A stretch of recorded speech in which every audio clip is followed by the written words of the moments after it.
Hello everybody, this is Jared Passy with LotsOfPips.com, and this cool little video is going to be on what we call magnet lines. Now, magnet lines are basically lines that you can draw from the beginning to an end of a move, similar to where you place your Fibonacci's. So if you place a Fibonacci from the end, either ends of a move, this red line represents your magnet line. And a magnet line is typically called a magnet line because the market will generally bounce on one side and then it'll stay on the underside and then above and below until it finally finishes that move and changes directions. But what's cool about magnet lines that a lot of people don't know or a lot of people don't use, that's really pretty sweet, is that you can use magnet lines for their angle.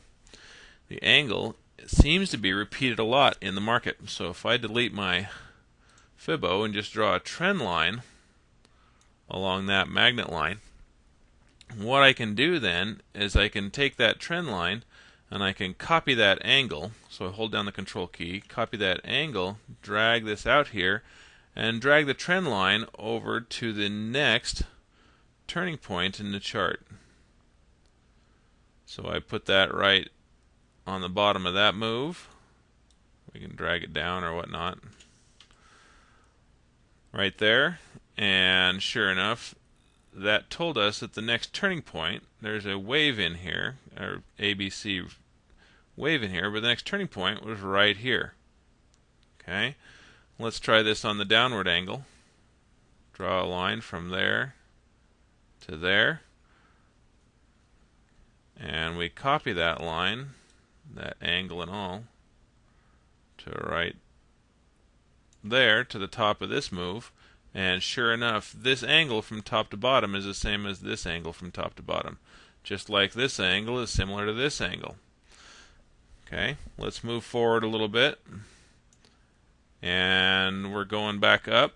Okay, here we have an ABC move, so here we have another ABC move, but let's take this angle right here and drag it to the bottom of that move right there. Let's extend it just a little bit. We hold down our shift key when we grab this end. That makes it so the line can only go in a straight line. And sure enough, that is the exact angle for this magnet line. Okay, market sat on top of it, broke through, came up to the underside, and finally turned around up here. So let's take this magnet line, copy it, and put it over here at the top of, whoops, backspace, having a little troubles here, put it right there, the top of that move. Sure enough, this angle for this whole move down is the same as this angle, which is the same as this angle. Okay, we can go even further. Now this is the current time on my charts right now. I didn't go and find this example in the middle of nowhere 10 years ago. And we post that line to the top of that move, and let's stretch it down a bit and see what we get.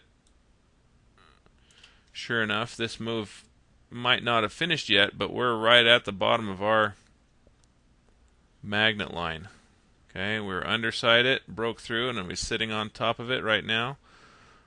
So these are magnet lines in your charts. How to use the magnet lines. Use basically trend lines without the rays. If you want, you can shrink things down to where it lines up better.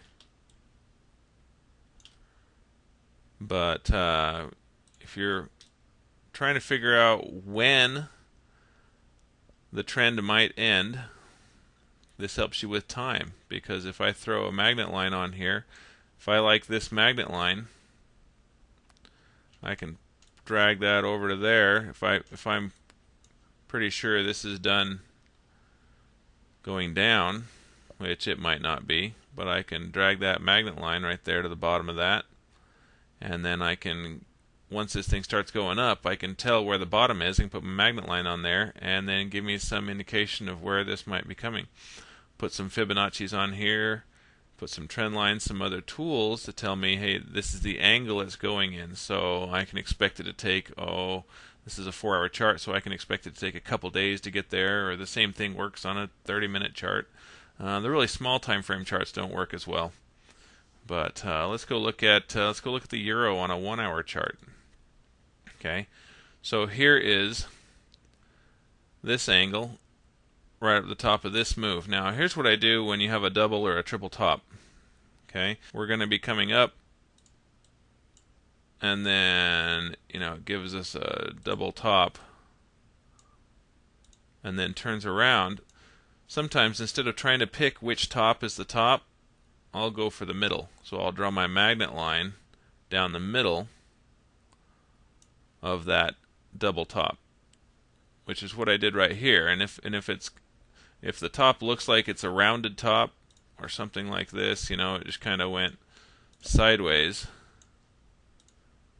with a few points in here, zigzag up on the top, triple top or whatnot, I'll draw a line across the top of that move. So this is across the top of that move, and then somewhere right around the middle is what I'm going to be shooting for my magnet line. So I've got a line up here that matches up with the line right here, which matches up with the line right here, which matches up with the line right here, and the current line right here where we're at. Okay, this line from the top to this close to the bottom, not quite right on, lines up with this one, which lines up with this one from very top to bottom, which lines up with this one. Okay, notice I got 3 points up here. We went to the middle one, down to here. Okay, which lines up with this move down here. Okay, and then you've got to, obviously it's not a perfect science. There isn't a perfect science other than the market's going to keep moving one way or another. That's the only thing you can really rely on. But it's not a perfect science. So you've got to be a little flexible, but if that gives you any indication as to where the market might be going, it can be very, very beneficial. So if I am curious to where this market's going to go right now, and I see that we have a head and shoulders pattern included within our double top right here, this considered a double top, I might be drawing a magnet line or copying this angle from here over to here to say, where is this going to go? Well, we might be coming down around this level at about that speed. So this kind of really shows the speed, or how long it's going to take. Basically, those are directly connected for what the market's mood is right now. Okay, now sometimes you have big news announcements, like right here was a non-farm payroll, where the market will shoot up and throw off your angles. And a lot of times I'll just ignore that section of the market or even that move for my magnet lines because there's too much volatility. Things weren't acting normally at that point. So anyway, that's magnet lines, and you can find out more about really cool tips and secrets on LotsOfPips.com. And we'll see you later. This is Jared Passy signing off. Take care.